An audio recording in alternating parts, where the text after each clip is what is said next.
Welcome, Rick Solis. Capitalism's a hell of a drug. We got Joe, STFU Shitlib on Twitter. Everybody go check him out. Go follow him. He's putting out some amazing stuff. He did the videos for the Amazon piece that we did this week in INN Substack. By the way, I think everybody here saw it or was part of it, but we did put out a crazy piece, the crazy long piece in depth on the Amazon labor union, Chris Smalls, and the red flags that we're seeing about alignment and co-optation by the DNC and the Democrats. So give that a read if you get a chance. We're actually going to tie into that right now because our next article is a Left Voice article written by a couple sharp dudes. Luigi Morris for sure, I know, and I know James Dennis Hoff also. So this article is called "Now More Than Ever, the Working Class Needs Independent Democratic Unions." And Colin's going to scream, but wait, where's the co-ops? And I feel you. And that is the eventual long-term goal. Where do we go right now? Because there's too many people that aren't getting on board with necessarily owning a co-op. And like Colin and I started having this conversation last night, and a co-op is a commitment. A co-op is not just showing up to work and punching out at 5 o'clock. And not everybody wants to do that, number one. Not everybody's ready to make that commitment, number two. And we have to have some kind of step to get them there, to show them that at least having a say and voting and being involved in the management of your company on a day-to-day basis is important. And I think that it's a good intermediary step, potentially, as long as it does not get, like we're going to talk about here. Again, I think that our friend Shadowban Refugee is going to have some opinions, I'm guessing, about this as well. So will Chris Legion. I don't agree with everything that's in here, but I thought it was really important. So again, recently discussions around unionization have become a national conversation, which is awesome.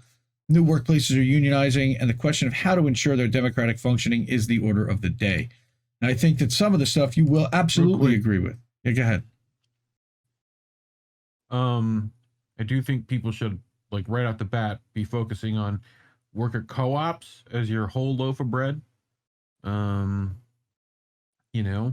Yes. Who was it? Was it Hedges the other day talking about co-ops? Somebody also was recently. So somebody in chat will tell me. There's either Hedges or Wolf, probably Professor Wolf.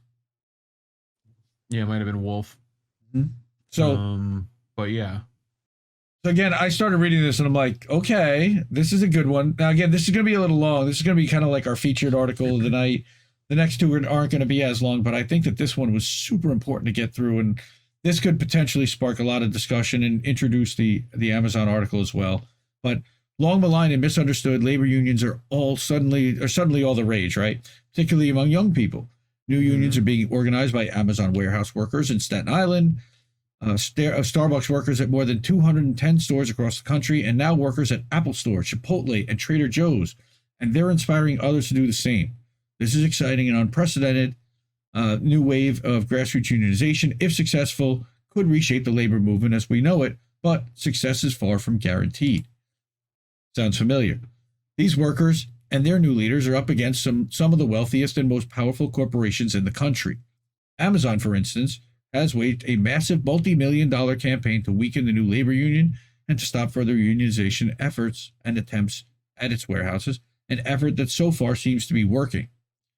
Meanwhile, Starbucks and Chipotle have both adopted scorched earth tactics, firing organizers and supporters, sometimes closing down entire stores in order to break the fledgling unions. And we've covered several of those actions and illegal actions here. Even companies that have long been unionized, such as UPS, have been brazenly firing worker activists in advance of new contract negotiations.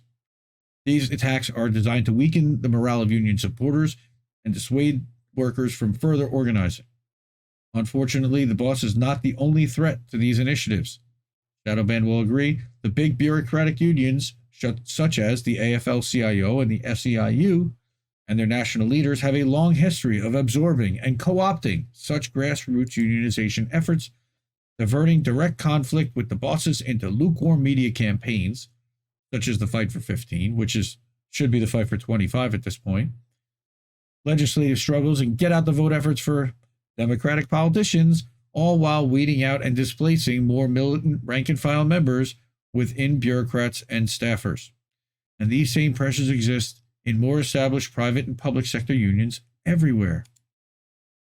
Consequently, if we want to truly win greater power for working people, we will need to build fighting, rank-and-file unions that can directly challenge not only the boss, but also the system of exploitation and state repression that stands behind every employer.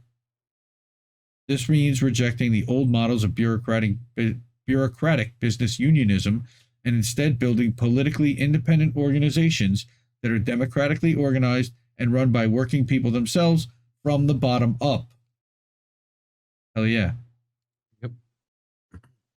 As we organize new unions, and as those new unions grow, workers will feel the intense pressure to conform to old models of organization, to play along to get along, and to work within the state system. Already, the Democratic Party and even the president himself has sought to co-opt the Amazon labor movement, promising political and legislative support in exchange for labor peace and a good working relationship with the state's own NLRB. Defeating these efforts will require nothing less than a revolution within the labor movement. And that revolution begins by making our unions truly democratic spaces for the struggles of working people. Again, I can't find anything so far to argue with. So far, I'm going, yes, right? Unions as organizations of the working class. Though it may not always feel like it, unions are fundamentally organizations of the working class for the working class. They are some of the most important spaces where working people can come together to fight collectively over the use of their labor.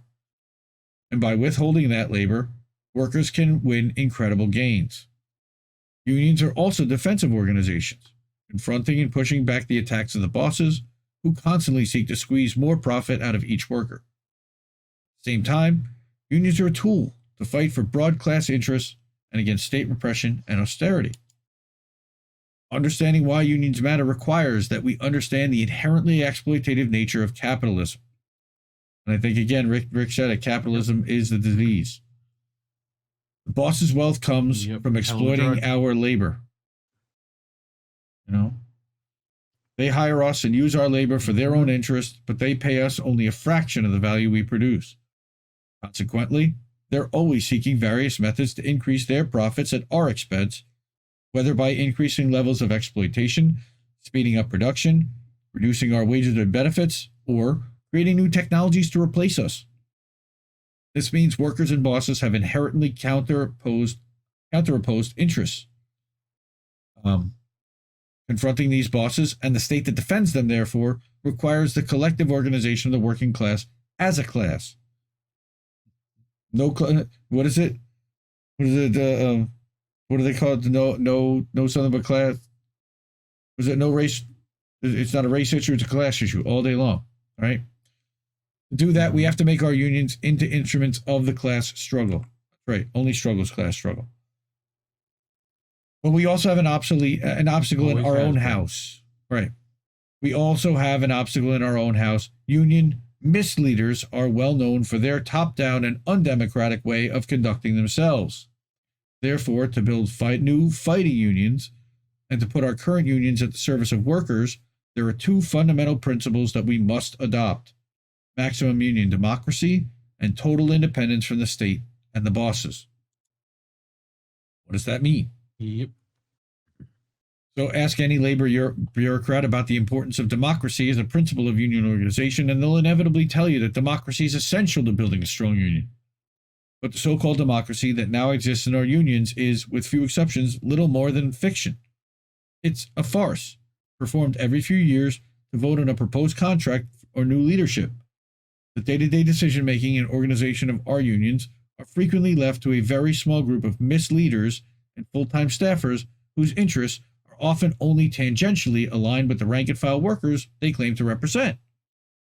For these bureaucrats, maintaining the union's dues base is often their first priority, and anything that threatens the continued stability of the union and its ongoing happy relationship with the state, such as sympathy strikes or other supposedly illegal work activities, are treated as existential threats. Kind of got marble mouth tonight. In such a democracy, Debate, organization, and labor struggle are all limited and tightly controlled. Limited hangout, as Whitney Webb likes to say. The decisions of when and whether to strike or take other work actions are frequently brought to the rank and file workers only after the leadership has decided on them. And this often goes double for contract proposals related to wages, benefits, and working conditions.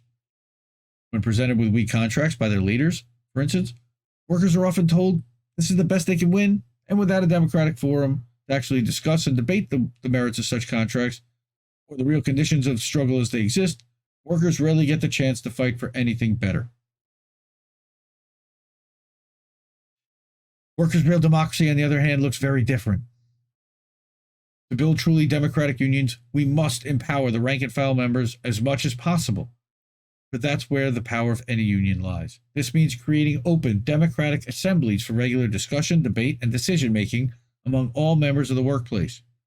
It means open and transparent bargaining, and the direct election of shop stewards and bargaining committee members subject to immediate recall by a majority of the shop or union. And it means the direct election of local and national union leaders from within the workplace who are committed to the interests of the working class, subject to immediate recall, and who earn no more than the annual wage of the average worker. Also really important. The first of these necessities, the assembly, is at the heart of workers' democracy.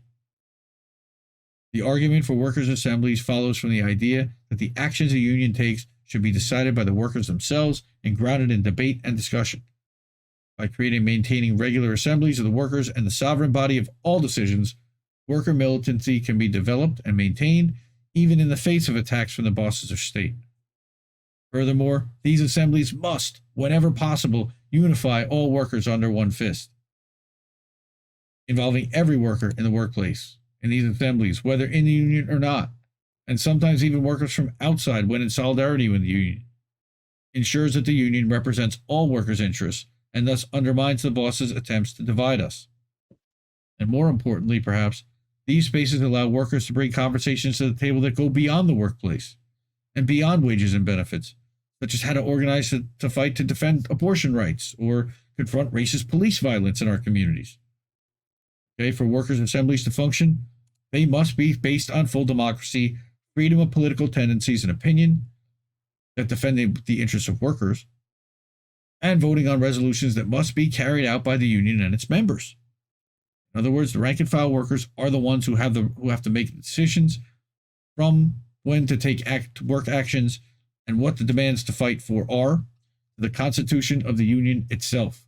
And that, I think, is, again, a lot of things that Colin Chat talks about, is making sure you've got your list of demands down, figuring out what is it that we're fighting for, and organize and make sure that it works and is best for all the workers. These kind of spaces won't come from above.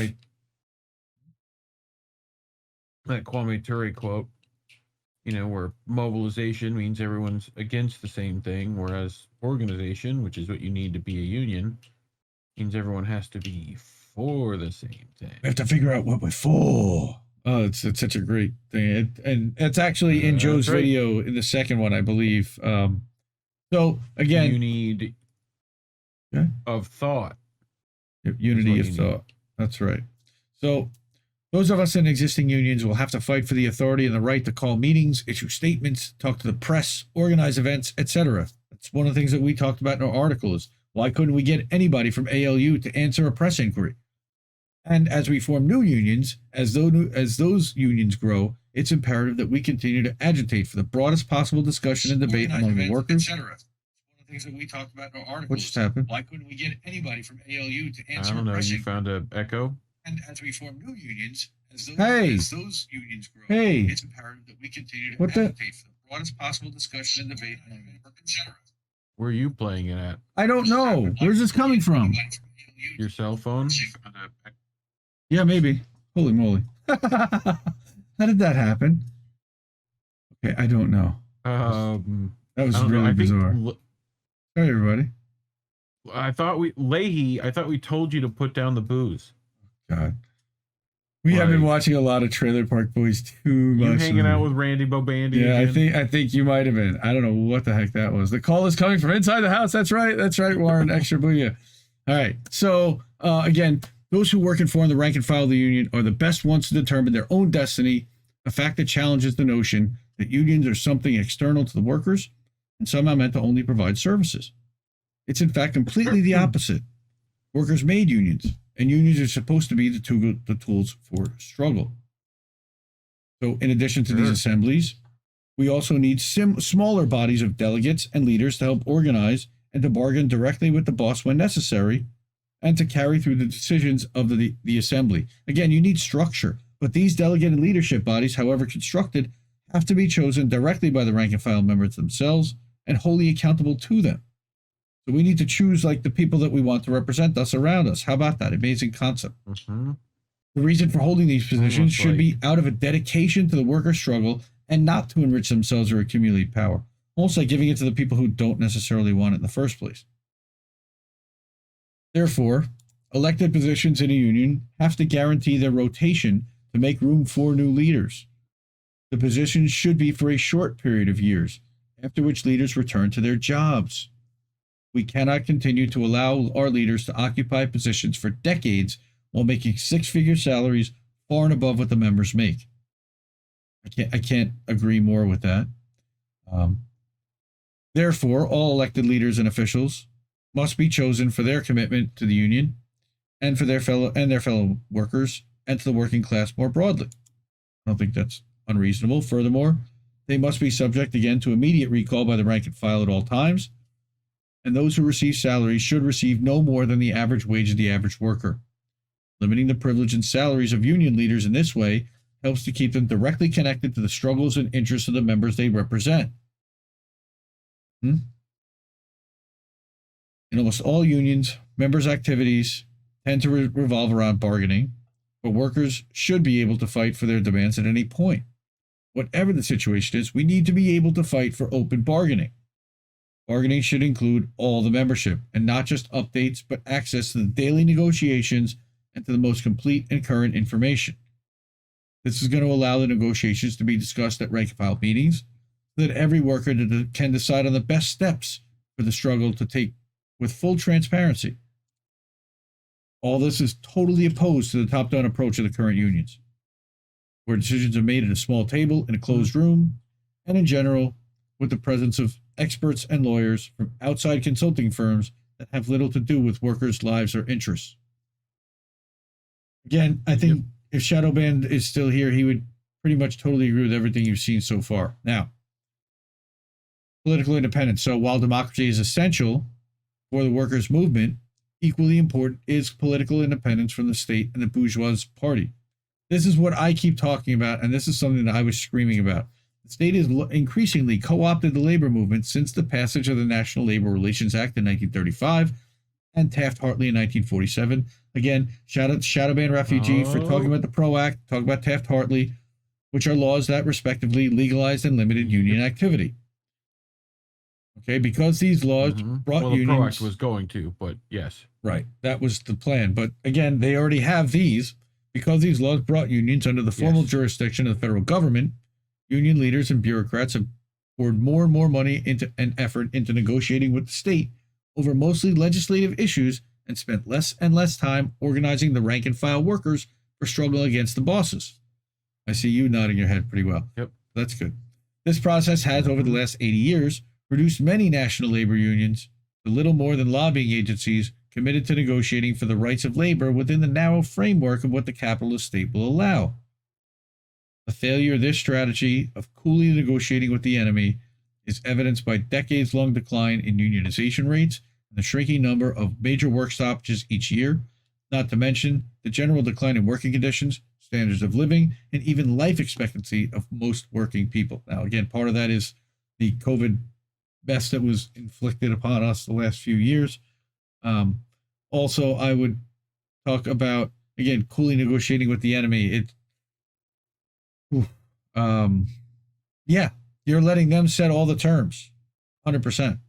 And again, they're going to talk about, to build real power for themselves, working power must break the ties between our unions and the parties of the rich, namely the Democrats and the Republicans, of course. The leadership of both these political parties is composed of millionaires and businessmen and businesswomen. It is in their interest to maintain the current system of exploitation and to tightly control and limit the power of labor, even through repression or just as frequently co-optation. The Democrats may claim to represent the workers, and President Biden may claim to be the most pro-union president ever, but in reality, their interests are not aligned with those of working people. Look at what happened just this week during the rail strike. During their electoral campaigns, they received millions of dollars from the very corporations that we're fighting.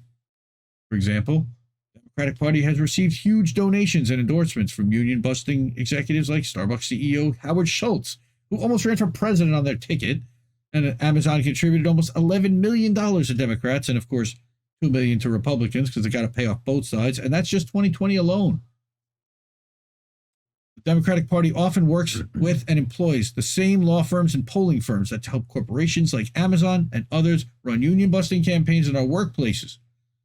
This is Perkins Coie. We've talked about that how many times already? Okay, that's one of the biggest law firms there is, DNC affiliated. Anytime you hear Perkins Coie, get your ears up, man, because chances are some nefarious shit's happening. Mm-hmm. Meanwhile, they refuse to fight on key issues that affect working and oppressed people, like abortion rights or the right to not be murdered by cops. Douchebags. Some more progressive union leaders, like left bureaucrats and even some young activists, nonetheless still believe that we can use the Democrats for our own interests while remaining loyal to the needs of working people and unions.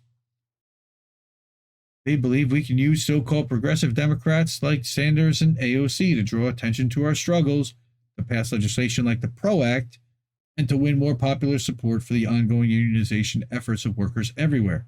But threading that needle is not easy. Such strategies inevitably lead to co-optation, as we've seen time and time again. Worse still, they'll sow political confusion among the class, distracting working people from the real tasks of building power through working class tactics of struggle and organization. By working with and withholding criticism of the Democratic Party of certain of its members, and by failing to make clear at every opportunity the need for class independence, such organizing efforts run the risk of marching our unions even further into the arms of the state. Are you listening, Chris Smalls? Sir. This is why the Democratic Party remains this is why the Democratic Party remains the graveyard of both social movements and workers' aspirations. Party's real interests. Fuck up, asshole. The party's real interests are shown in its complete failure to pass even moderately progressive reforms such as the Employee Free Choice Act or the PRO Act, which we know are corporate giveaways and nonsense and garbage, which labor unions have spent millions of dollars and countless hours in effort to lobby for. As we build new unions, we must be on guard not to reproduce the bureaucratic structures and class collaboration that have led us to this current impasse. The bureaucratic leaders of our unions see it as their job to maintain their close ties to political establishment by delivering labor peace and attempting to keep rank-and-file workers in line. Fuck those guys.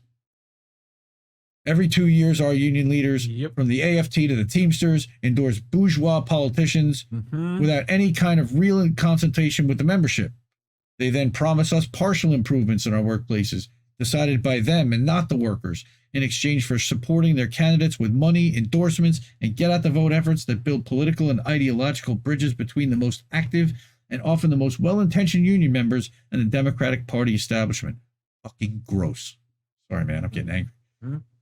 In the same way, they defend and justify such state institutions as the NLRB, presenting them as fair and impartial arbiters, as if the state doesn't function to defend the wealth of capitalists. The recent fine imposed by the NLRB on the mine workers in Alabama, the Warrior Met Coal workers, it's a perfect example of why we can't rely on the state to arbitrate our disputes with our working class enemies. Unions should be created and organized according to workers' interests, but instead they have to comply with the state's many restrictions. The capitalist and imperialist U.S. state determines whether a union can even exist, and what's legal about its functioning and what's not, how it should proceed to negotiate, what labor actions are legal and illegal, and whether and when it is allowed to strike. That's insane. As Marx and Engels said a long time ago, the executive of the modern state is nothing more but a committee for managing the common affairs of the whole bourgeoisie. We cannot fool ourselves into thinking that our interests amount to anything more than a technical consideration for the work for the ruling class. That's right. Bourgeois politics are willing to tolerate, some more, some less, the existence of unions, as long as these are limited to fight for minor concessions and maybe, for a time, a slightly bigger piece of the pie, as they say. But these parties are interested in workers insofar as those workers help maintain the capitalist economic system. They will never accept and would certainly never support any union that explicitly questions or challenges the foundations of capitalist exploitation. Again, we're talking about co-ops now. They want to use our unions for their own interests, to have a grasp on the workers' movement from the inside, and that's possible right? And that's possible thanks to the role of the union bureaucracy. In that sense, we have to see unions as a terrain of political struggle and dispute, and we need to fight to recover them for a working class strategy. Yes, they work just as much for the corporations as they do for the workers, unfortunately. So the profits of the bosses depend on continued exploitation and coercion of the working class, and therefore our interests are deeply opposed to those of our bosses. I don't think that's really surprising. In that sense, there's no such thing as a fair share of the pie. So long as there's a class of people living off the work of others, we will continue to live in an unequal society grounded in exploitation and oppression of the many for the benefit of the few. Where have I heard that before? Yep. But even as we fight for higher wages, better benefits, and more humane working conditions here at home, we must not forget that we live in a society that benefits not only from our exploitation, but also from the ruthless exploitation of our fellow workers internationally. Shout out to Nick from Socialist MMA. He's been taking it through the teeth this week, and he's one of the people that's been talking heavily about international class struggle.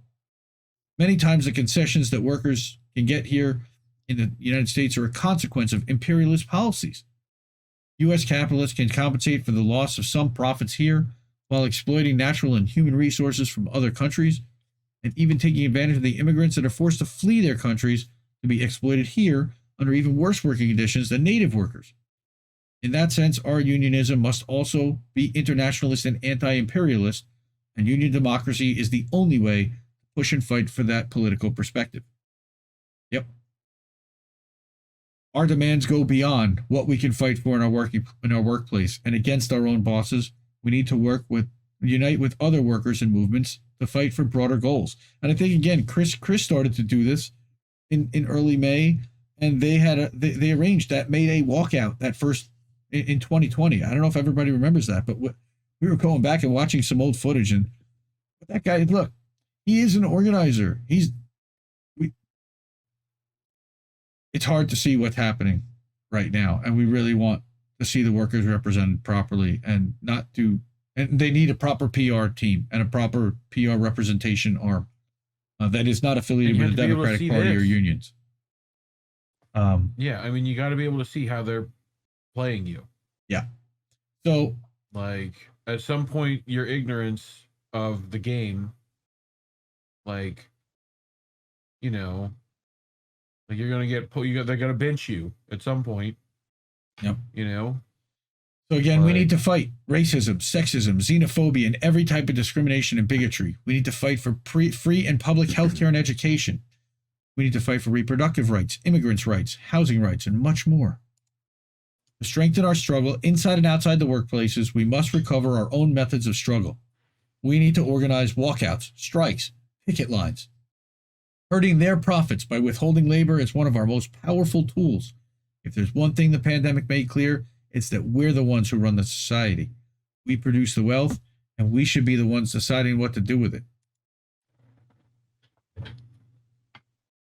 That was a long one. I'm sorry about that, but I thought that was super important, and there were so many really excellent quotes and tie-ins to what we had written and talked about last week on INN News as well. We went through the article, so if you haven't seen INN News from Wednesday night, episode 24, Reef, Colin, and I go through the article that was a collaborative effort from a bunch of INN members, as well as watch the videos that Joe made STFU shitlib on Twitter. They were excellent videos that really tried to encapsulate what we wrote in warning all the things that we'd seen in the alignment with the Democratic Party, in how we need to be solely focused on building unity and not necessarily talking about what we're against, but what we're for, and how we're here to help. And we want to help. So anyone who hasn't seen that, please, by all means, go check that out. We've gone through it, and you can go to IndieNews.Network.substack.com, and it's pinned up at the top, I believe, right now. It's called Amazon Labor Union and Chris Small's Sadly Many Red Flags. That's the title of the article that we had written. Reef helped contribute to it, do a lot of the research, and he was behind the scenes. Mm-hmm. Big Mad Crab, I believe, was helping with some stuff too. Well, Reef, he actually did a thumbnail for Joe's second video. That was badass. I did. We should watch that. Actually, that would go well with this. Yeah, that's not a bad idea. Let me see if I can bring that up on my end here. In the meantime, I'll talk about the other contributions I did, like all these stuff that we talked about on IndieNews, on Smalls. What we should do is pull all those out as a playlist, which I'll try to do that. We talked about the AFT, and how corrupt it was. Recently, when Smalls attended their shindig, yep, and all the stuff that they were pushing for the teachers union, that's definitely very democratic, right down the line, down to Ukraine funding and COVID stuff. I mean, just practically could have been a DNC, flyer. Yeah. Warren showed up. You probably do better pulling up your article. Yeah, that's probably a good idea. Isn't that in there? Yeah. Or just go to that's videos a good point. on that's a good idea. And we can go one of them. We can go down to the bottom. I'm sure it's there. Yeah, it should be in there, I think. Yep. There it is. There it is. Boom. Pause that. Hold on. And now I gotta turn on whip. All right. This was again Joe, STFU shitlib. This was Wake Up Chris. To the first union in American history. Yeah! I'm in trouble, man. Thank you. What's up? Biden, our friend Joe, our good friend Joe. Well, you got it done in one place. Yeah. Let's not stop. That's right. Seriously? What the fuck? Biden, our friend Joe, our good friend Joe. You are such a fucking asshole who doesn't care about the people that you fucking represent. It wasn't until we were victorious that we got any type of support. So to have it now, visiting the White House, having a comrade in Bernie Sanders. Seriously? What the fuck? You got no friends in Washington, D.C. Your enemy is laughing at you. Wake up, asshole. I didn't go in there to just do a photo op. I definitely had some demands that they didn't play. And, wow. And the whole thing about going to meet him because you think it's going to elevate the situation. No, not even the fact that the co-option that can take place that we've seen from almost every single leftist outlet out there that eventually gets swallowed up by the establishment. Biden was the architect for the conditions that created the fact that you are fighting like the Dickens that we are all living in right now. Realize that it's not a left or right thing. It's not a Democrat or a Republican thing. It's a workers thing. Just because you say this isn't about Republican or Democrat doesn't mean it's so if the actions don't back it up. God, I love that moment, especially with Senator Graham kind of like looking down and shit. He was embarrassed. First of all, I want to address Mr. Graham. First off, it sounded like you was talking about more of the companies and the businesses in your speech, but you forgot that the people are the ones who make these companies operate. And I think that it's in your best interest to realize that it's not a left or right thing. It's not a Democrat or a Republican thing. It's a workers thing. Just like hearing Lindsey Graham's name, I get like, I can feel my heart rate go up. Like the anger start to build inside me. I definitely went off script. I had to hold it in. Yeah.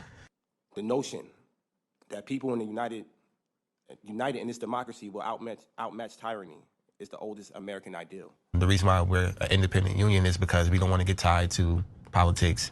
because we're representing 8,300 members that we know are going to have different political views. I mean, I've been on tour across the country. It's been like a real hot leaving summer. I see you watching me, brother. You know I was coming. You ain't gonna stop me. You told me on April 2nd, right? That I wasn't smart or articulate. But guess what? Look what I did. Look what I did. Yes, he did. Tonight, after I leave here, the local clan rides up on the campus, puts up some racist signs, slaps a couple of sisters, brothers around. Tomorrow morning, every African out here be out here. Even the Uncle Toms. Let's get down. We got to do something. And I promise you, for 3 or 4 days, you'll be very hot. It's been like a real hot leaving summer. There'll be no peace on this campus for 3 or 4 days. White students even be afraid of you. And after 3 or 4 days, you will sit down.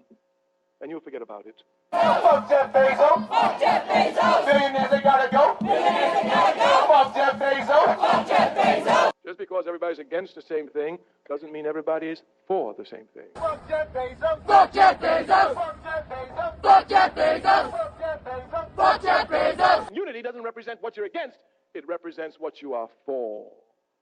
Now I hear like he is in talks of writing a memoir. Man, oh man, oh man, oh man. And a friend of the show, Franco, I think also reached out recently. Friend of the show, Sabby, too. Sabby has also tried to reach out. I just feel like we want sit rep, man. Like, where's the actual work happening? What's actually happening? What's the plan, and how can we help? And how can we help organize and get the word out and spread the stories of what's happening in the warehouses and hold meetings offline for workers? We want to help. We have a voice. We know how to run streams. We know technology. We know marketing. We know social media. We have skills that we can lend to this.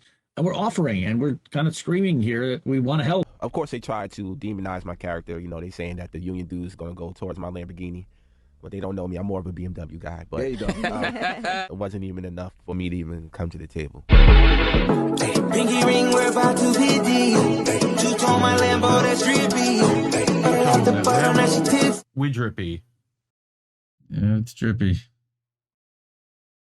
Yes, it is. Joe just kind of. That was fair use of that, by the way. Yes, fair use. Definitely YouTube. Fair use. YouTube has not been liking And it's in the Chris's use video. of that song. Yeah, Go Chris take used his it crap down. and rewrote it. Yep. He got that union creepy. Oof. So, again, we do have a couple more stories, but yeah. So, I think again, Luigi and James Dennis Hoff over there at Left Voice, great article over there, great insights. I wish they had talked a little bit about workers seizing the means of production, but I get a copyright bing every week, Colin. That's all right. Every time Reef does this stuff, we get dinged, so it's all good.